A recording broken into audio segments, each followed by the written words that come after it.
Buenos días. Vamos a ver la palabra del Señor, hermano. En esta mañana yo quisiera compartir con vosotros el Salmo 56, completo, versículo 1 al 13. Y el Salmo 56...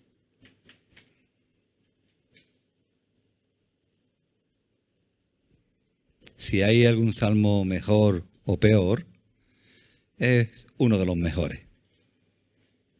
Bueno, hay muchos mejores. Es uno de los que tienen alimento, es suculento y habla mucho de a veces situaciones o circunstancias que pasamos en la vida. Aunque el título que pone ese salmo, ¿cuál es? ¿Oración de qué? De confianza. Los que tienen la Biblia la han podido ver. Oración de confianza. Pero yo el título que le he puesto, no al Salmo evidentemente, sino a la enseñanza de hoy, es En las manos del miedo. No tiene nada que ver, ¿verdad? O sí tiene que ver al final. Este Salmo comienza antes del versículo 1 con unos detalles que normalmente no nos paramos a verlos o nos paramos muy poquito. En la Biblia, antes de arrancar el pasaje del Salmo, dice al principio, después del título, oración de confianza, ¿qué dice, Paco? Curioso, ¿no? Si nos fijamos en otros muchos salmos, no viene nada, en otros sí, ¿vale? Si viene alguna introducción, una pequeña introducción o una pequeña, más que introducción, indicación. Y en este dice que antes de arrancar a leer el texto del pasaje del Salmo, dice al músico principal, está avisando como si estuviera avisando al músico principal. En nuestro caso, ¿quién sería el músico principal? No, humano. ¿Quién es el músico principal de aquí? ¿Quién? ¿Daniel? No, creo que quepa duda, ¿no? Pues como si el Salmo, antes de empezar el Salmo, dice, oye, esto, en primer lugar, esto va al músico principal. ¿Y qué es lo que le dice? Porque pone 2 puntos. Habla de una paloma, ¿no? La paloma silenciosa en parajes muy distantes. La verdad que esto no está muy claro qué quiere decir. No está muy claro. Porque cada uno le puede dar la interpretación que crea conveniente. Pero al parecer podía ser 2 cosas. Uno, como estaba dirigido al músico principal, le estaba diciendo, yo de música entiendo muy poquito. Yo solamente sé que me gusta o no me gusta. Eso es lo que entiendo, 0 o 1. No entiendo más de música. Pero le estaba diciendo cuál es la melodía con la cual, porque los salmos eran cantados, tenía que cantarse este salmo. Y había una melodía que se llamaba La paloma silenciosa en paraje muy distante. Pues yo no sé qué melodía puede ser esa, ¿no? Pero también una segunda interpretación que se puede hacer de esto es que era un pasaje que había que leerlo o cantarlo después de un sacrificio. Y el sacrificio era de un ave. Precisamente, ¿de qué ave? De una paloma. Sabéis que antes de Cristo, la expiación de los pecados, de las culpas, eran por medio de sacrificios de animales. Y había un ritual completo en el pueblo hebreo, pueblo judío, en función de quisiera ser expiado, quisiera ser perdonado, pues era un animal u otro, ¿no? Pues también puede ser una segunda interpretación. Pero sigue diciendo, antes de empezar el versículo 1, ¿qué más, Paco? Mictan. ¿Qué significa mictan? Pues este mictan es como si dijera un pasaje, un salmo que es para enmarcarlo. Cuando algo te gusta, cuando nosotros solemos poner la foto de nuestra familia, ¿no? De nuestros hijos, las bodas de nuestros hijos, nuestras propias bodas. ¿Por qué? Porque significa mucho para nosotros. Y la enmarcamos y la ubicamos en un sitio principal o primordial de la vivienda, de la casa. Pues aquí está diciendo con esta palabra, Mictán, que este salmo es un salmo de oro. Es un salmo que es, vamos, para enmarcarlo. Para enmarcarlo. Y como bien sabéis, nuestra poesía, la poesía del castellano, no tiene nada que ver, del castellano y de las lenguas de origen del latín, no tiene nada que ver con la poesía hebrea. Y este salmo es una poesía hebrea, una poesía judía. Y como veis ahí, cuando empezamos a leer, ahí no rima por ningún lado. Nuestra poesía estamos acostumbrados a que vayan rimando. De una forma u otra se vaya produciendo una rima, una repetición de las últimas expresiones de las palabras, ¿no? En ciertos versos, en ciertos pasajes. Pues este salmo, Mictán, es para enmarcarlo. Más que por lo que, como lo dice, por el fondo que dice, que es realmente al final lo que nos importa y lo que realmente tenemos que aprender. Y habla también, dice, Mictán de David, decía Paco, leía Paco, cuando los filisteos le prendieron en Gat. Es decir, el salmo, evidentemente todos los salmos tienen un trasfondo, se escriben por algo. Igual que las poesías se escriben por algo, es lo que llamamos inspiración, ¿no? El poeta se ha inspirado y ha hecho esta poesía, o el pintor se ha inspirado haciendo este cuadro, o el escultor. Hay siempre un fondo por el cual atraviesa, un fondo, una circunstancia por la cual atraviesa la persona que escribe la poesía, la persona que en este caso escribe el salmo, para escribir este salmo. No es porque sí, sino es porque ha pasado cierta circunstancia en su vida que le inspiran a escribir este escrito, este pasaje. ¿Y qué es lo que inspira a David a escribir este pasaje?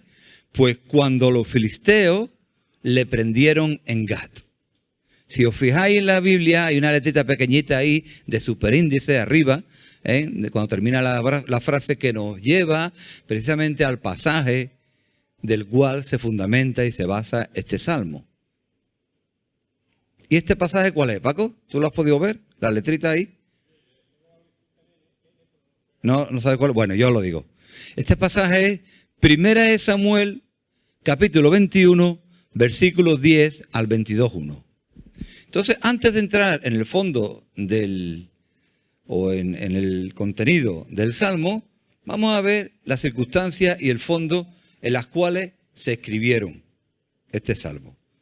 Recordar que el título de la enseñanza, ¿cuál es? ¿Alguien se acuerda o ya nadie se acuerda? No lo voy a criticar, si nadie se acuerda. ¿En las manos de quién? ¿De Dios? Del miedo. Normalmente siempre hablamos de estar en las manos de Dios. No, pero ahora vamos a hablar en las manos del miedo. Ese es el fondo al final de este salmo. El pasaje de 1 Samuel 21, de 10, versículo 10, comienza diciendo, y levantándose David aquel día, huyó de la presencia de Saúl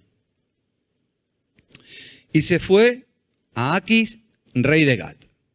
O sea, fue de Málaga a Malagón, de malo a peor. Todos conocéis la historia que tuvo, ¿no? Cómo amaba Saúl, cómo amaba Saúl a David, lo quería mucho, ¿no? Le quería dar el reino, quería que fuera su heredero. ¿Todos acordáis de eso, no? ¿O no? No. Se lo quería cargar. Era un competidor de su trono.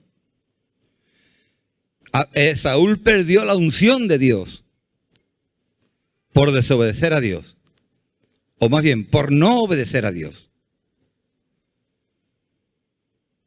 Y la unción pasó a manos de David. Y era un competidor del trono de Jerusalén, del trono de Israel. Entonces, pues lo quería tanto Saúl que lo quería matar. Que lo quería matar literalmente. Porque la única forma de solucionar los problemas en aquel momento era cortando la cabeza de alguien. Alguien tenía que pagar. Y este alguien le correspondía a David. Y David, dice el pasaje, que levantándose aquel día, David huyó de la presencia de Saúl porque estaba atemorizado realmente, porque su vida es que corría peligro. Era real el peligro que corre su vida. Todos los de Saúl, todos aquellos que eran fieles a Saúl, estaban en contra de David. Iban por David y querían cargarse a David. Pero no se le ocurre otra cosa que irse a los filisteos, a los enemigos de por siempre del pueblo de Israel. Y se fue a Aquis, que era rey de Gat, que era uno de los reyes filisteos en aquel momento. Y sigue el pasaje de Samuel, de 1 Samuel. Y los siervos de Aquis le dijeron, ¿no es este David el rey de la tierra? ¿El rey de la tierra? ¿No es este quien cantaban en las danzas diciendo, hirió Saúl a sus 1000 filisteos y David a sus 10.000 filisteos? Y David puso en su corazón estas palabras y tuvo gran temor de Aquis, rey de Gat. Fue tan el temor que dice el versículo 13, que cambió su manera de comportarse delante de ellos. Y en vez de parecer listo, inteligente, guapo, guerrero, luchador, dice que se fingió loco entre ellos. Se fingió loco entre ellos. Y escribía, no tenía bastante con fingirse loco, sino también ensuciaba las paredes. Escribía en las portadas de las puertas. Estarían contentos los vecinos. Y dejaba correr la saliva por su barba. Y dijo Aquis a su siervo, el rey Aquis, he aquí, veis que este hombre es demente. ¿Por qué lo habéis traído a mí? ¿Acaso me falta el loco para que hayáis traído a este que hiciese de loco delante de mí?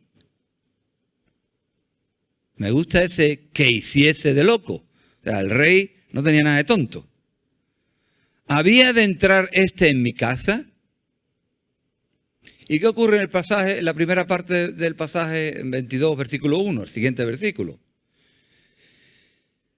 Que David vuelve a huir.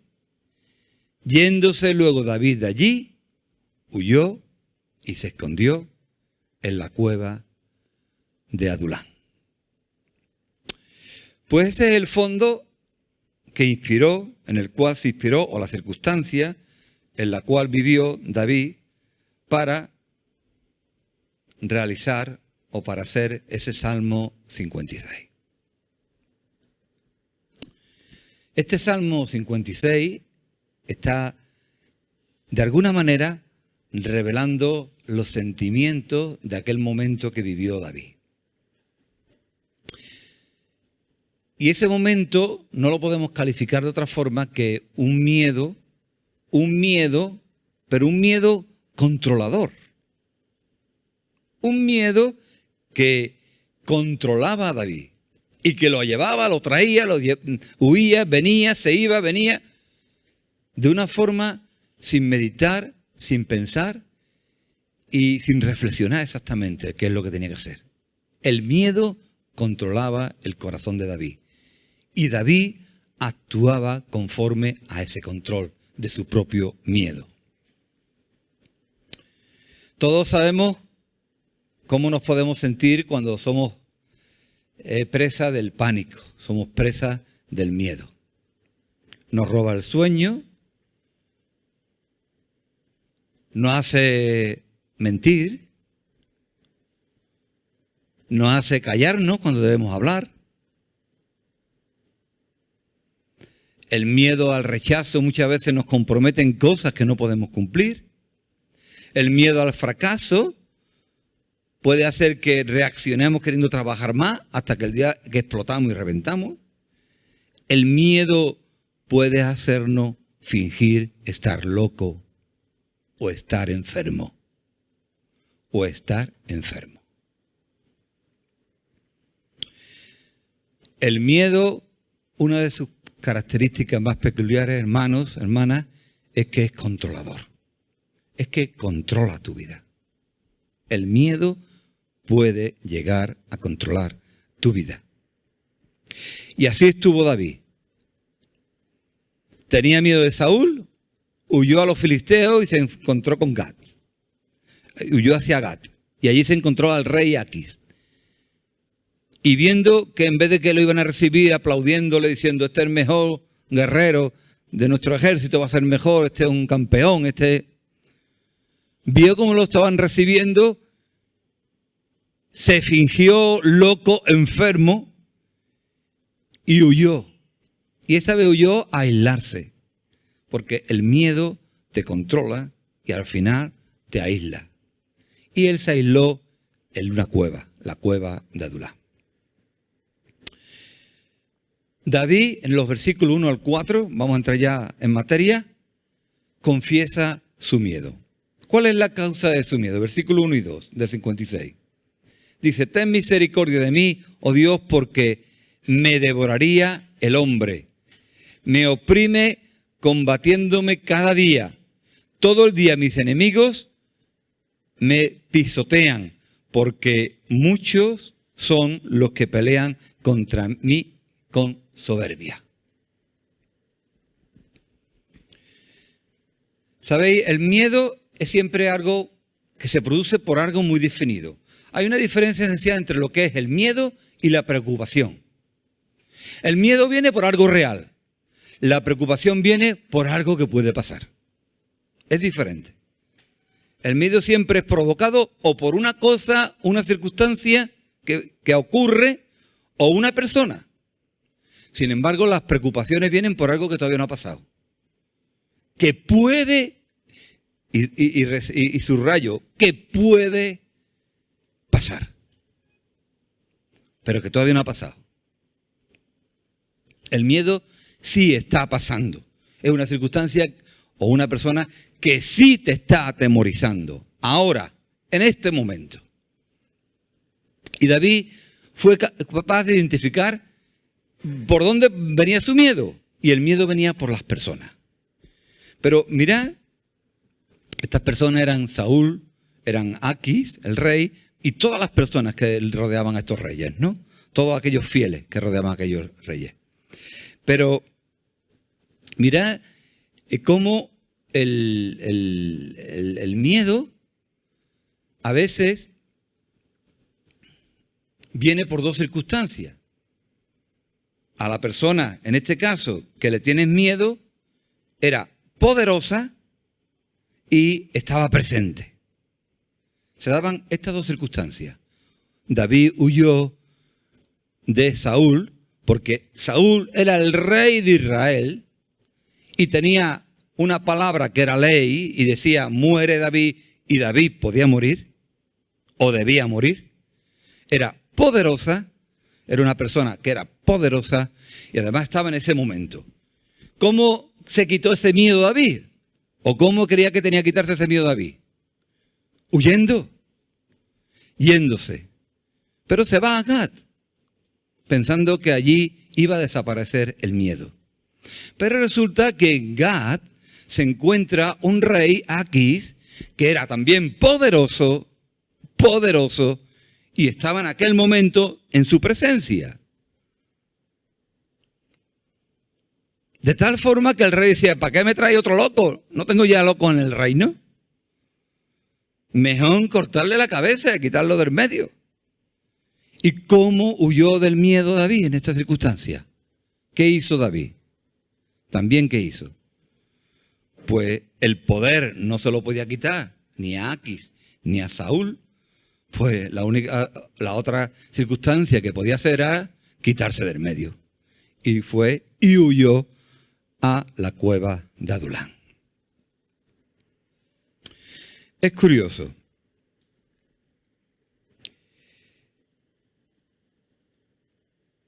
¿Sabéis? Muchas veces el miedo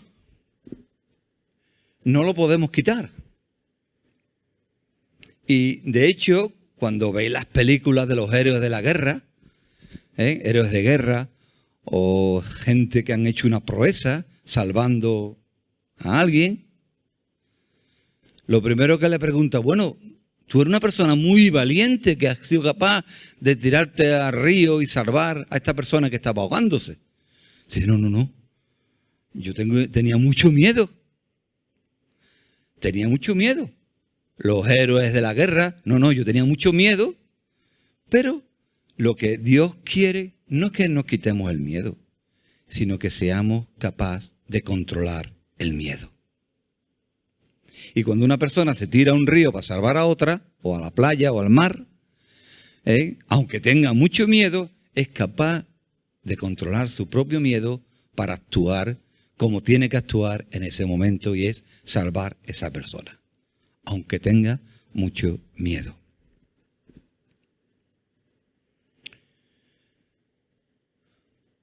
Ahora mismo, después de ver no sé cuántas películas de tiburón, ¿no?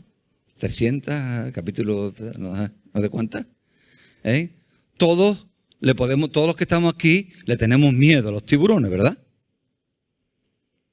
Sí. Pero le tenemos miedo a los tiburones si estuviéramos en la playa, como hay ahora muchos en la playa. Nosotros no estamos en la playa.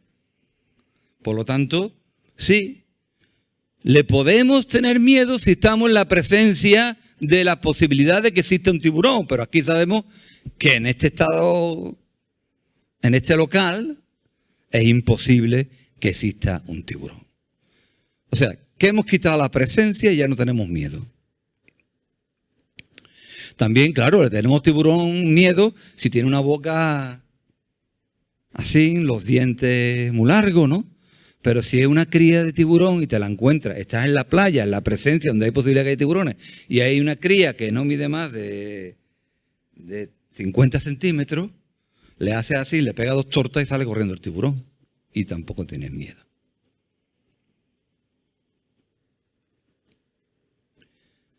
Poder y presencia. Ahí es donde está el miedo. Cuando alguien te amenaza que tenga poder sobre ti o sobre tu vida o sobre tus circunstancias, y además está cerca de esa persona, porque si está alejada tampoco tienes miedo. La cura para el miedo, versículos 3 y 4. ¿Tienes miedo? Aquí está la cura, versículos 3 y 4. Mira qué sencillo. Y algo que todos sabemos, cuidado, En el día que temo, dice David, ¿qué dice? ¿En quién confía? En el Señor. En el día que temo, yo en ti confío. En Dios alabaré su palabra. En Dios he confiado, no temeré. ¿Qué puede hacerme el hombre? Si tú eres poderoso sobre mí, tienes poder sobre mí, si aunque yo esté cerca de ti, influencia en mí, hay otro más poderoso que ese que tiene poder ahora mismo sobre mí y que Dios puede quitar del medio. El día que temo, yo en ti confío. No existe la ausencia del miedo. Siempre tendremos alguna circunstancia donde tendremos miedo. Pero sí existe, como decía antes, el dominio del miedo. Y en este caso, en el caso de los cristianos, el dominio del miedo es mediante la confianza, la fe en Dios, que es más poderoso que cualquier persona o cualquier circunstancia. David no negó el miedo. David reconoció el miedo. Y cuando tuvo miedo, confió en Dios. Después de reflexionar. Porque él metió la pata muchas veces. Y en este pasaje de Samuel que hemos leído, siguió metiendo la pata. Pero luego reflexionó en este pasaje, lo plasma, cómo se dio cuenta de que no era lo que tenía que hacer. ¿Sabéis? Cuando entramos en tiempo de miedo, parece que todo el mundo habla mal de uno, cuando en realidad a lo mejor no lo es. Esto lo vamos a ver un poquito más adelante. Versículos 5 al 8, vamos a ver en primer lugar versículos 5 al 7. ¿Qué conflictos eternos encontró David? Dice, todos los días ellos pervirtieron mi causa. Contra mí son todos sus pensamientos para mal. Se reúnen, se esconden, miran atentamente mis pasos, como quienes acechan a mi alma. Pésalos según su iniquidad, oh Dios, y derriba en tu furor a los pueblos. Cuando se entra se expresa del miedo, como el caso de David, él pensaba que todos los días, todas sus palabras estaban siendo analizadas por todos aquellos que tenían en contra. Y sabéis, la mayoría de las veces eso no es así. La mayoría de las veces eso no es así. Él creía que todos los que seguían fielmente a Saúl hablaban mal de él. Él creía que todos aquellos filisteos estaban pensando constantemente cómo destruirlo. Porque cuando entras en miedo, entran estos pensamientos en tu cabeza. Pero que en realidad la mayoría de las veces no es ni tan siquiera así. ¿Sabéis? Satanás usa el miedo para agrandar la amenaza de nuestras circunstancias. Eso es lo que significa este pasaje. El enemigo usa el miedo para agrandar la amenaza que suponen nuestras propias circunstancias. Es cierto, tenemos temor, pero el enemigo, tenemos miedo, pero el enemigo lo usa para agrandar ese miedo, para agrandar esa amenaza, que es real, que existe, pero no el tamaño que nosotros la hacemos aquí, en nuestra mente. El versículo 8 dice, mas mis huidas tú has contado, pon mis lágrimas en tu redoma. ¿No están ellas en tu libro? Esta parte del pasaje, el pon mis lágrimas en tu redoma, es algo muy interesante, hermano, que David pudo experimentar personalmente en su vida. ¿Sabéis? Lo primero que perdemos cuando tenemos miedo es la paz. La paz de nuestros corazones, la tranquilidad de nuestras vidas. Y él habla precisamente de las huidas. Comienza ese versículo del Salmo, el versículo 8 del Salmo 56, mis huidas tú has contado, tú has visto cuántas veces he tenido que huir. Tú que me has ungido rey, tú que me has hecho rey, que me has prometido que seré el rey de Israel, tú has permitido que yo huya, que tenga miedo de gente que son menos incluso que yo. Porque tú eres el que me ha hecho rey o me has prometido que seré el rey de Israel. ¿Os podéis imaginar a David como a cualquiera de nosotros caminando con la cabeza cabizbaja, mirando el suelo?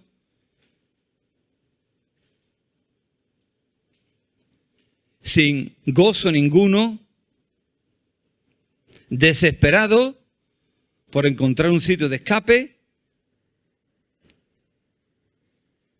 y sobre todo llorando.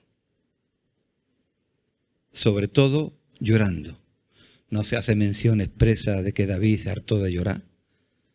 Pero este pasaje, este versículo del pasaje dice, pon mis lágrimas en tu redoma.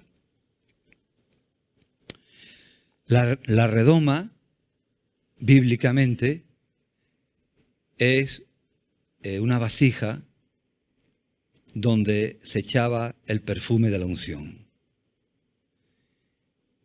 y con el cual se ungía el sacerdote, el sumo sacerdote. Y habla en varios pasajes a lo largo de la Biblia de cómo esas redomas son llenas de las lágrimas de los santos. Y esto te da a entender que Dios sabe de tus lágrimas derramadas. De tus lágrimas derramadas. Que Él conoce tus lágrimas derramadas. Si entramos en miedo, en este miedo que tenía David, Satanás lo usa para agotarnos, no solamente en lo físico, sino también en lo emocional, en lo que nos empuja cada día a seguir luchando. En el pasaje final del Salmo, versículos 9 al 13, David conquista sus miedos, o su miedo. ¿Cómo lo hace? Versículo 9 al 12. Serán luego vueltos atrás mis enemigos el día en que yo clamare. Esto sé. ¿Qué es lo que sabía David? ¿Por quién? ¿Y por quién más? Y por mí. Y por mí. Esto sé, que Dios está por mí. ¿Cómo sigue? En Dios alabaré su palabra. En Jehová su palabra alabaré. En Dios, ¿qué dice? He confiado. En Dios no temeré. Y ahora se pregunta, ¿qué puede hacerme el hombre? ¿Qué puede hacerme el hombre? Sobre mí, oh Dios, están tus votos. Te tributaré alabanzas. Tributaré alabanzas. ¿Sabéis? Los tributos no son voluntarios. Los tributos no son voluntarios. Nadie quiere pagar tributo. Cuando llega la declaración de la renta, si tienes que pagar, tú no quieres pagar. Pero, ¿pagas o no pagas? Paga. Y si no atiendes las consecuencias, te quitan lo que tienes que pagar más una multa. Y me gusta cuando dice David, te tributaré alabanza. Tributaré, no usa te exaltaré con alabanza, no. Te daré alabanza, no. Te regalaré, no. Te tributaré. Te tributaré. O sea, que estoy obligado a darte alabanza, Señor, como hijo tuyo. Estoy obligado. Y si no, yo no me atrevo a seguir adelante lo que puede pasar, porque no quiero saberlo.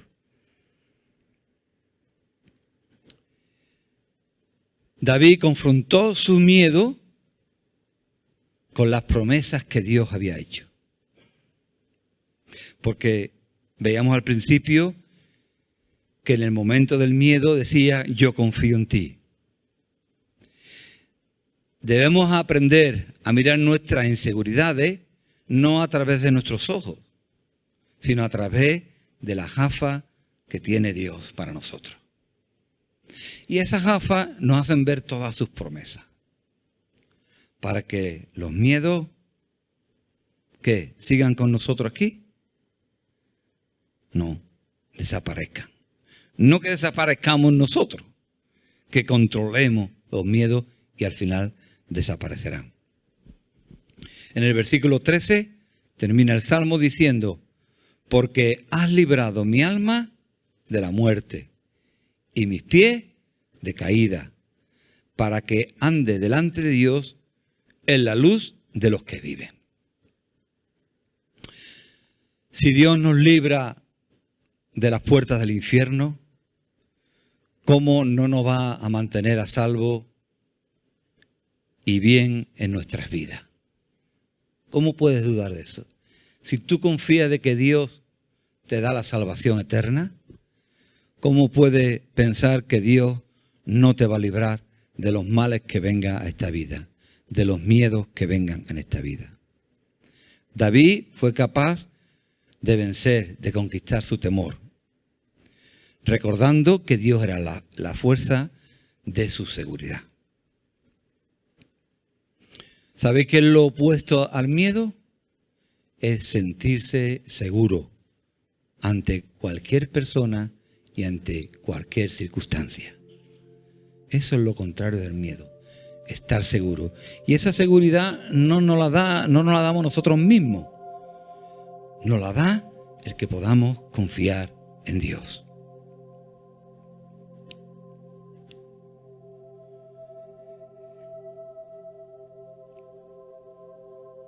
Hay un pasaje, hay muchos pasajes, sobre todo en el Nuevo Testamento, que lo estoy buscando para terminar, en el cual el Señor nos repite vez tras vez que no temamos. ¿Qué le dijo el ángel a los pastores la noche del nacimiento de Jesús? ¿Qué le dijo a los pastores? No temáis, no temáis. ¿Qué le dijo Jesús cuando las olas eran enormes a sus discípulos en el barco? ¿Qué les dijo? Soy yo, no temáis, no temáis.